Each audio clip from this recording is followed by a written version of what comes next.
48 heures après sa nomination, le Premier ministre centrafricain André Nzapayeke a formé son gouvernement de transition composé de 20 membres, dont 7 femmes.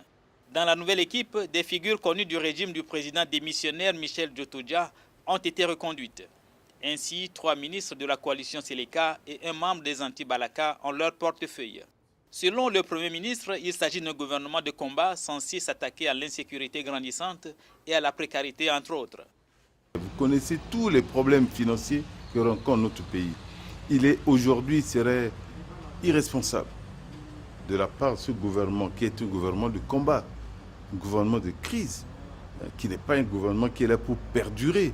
Nous ne sommes pas, comme vous l'avez si bien dit, ce gouvernement ne se met pas en place dans une situation sereine. On ne peut pas se permettre de gonfler le gouvernement. Il n'y aura même pas de ressources pour payer les ministres. Nous pouvons multiplier le nombre de ministères, mais avec quoi ces ministères vont-ils fonctionner? Chaque jour, pratiquement, la Croix-Rouge centrafricaine soigne ou enterre des victimes d'affrontements sanglants entre chrétiens et musulmans. Les forces de l'opération française Sangaris et de l'Union africaine, la MISCA, semblent dépassées.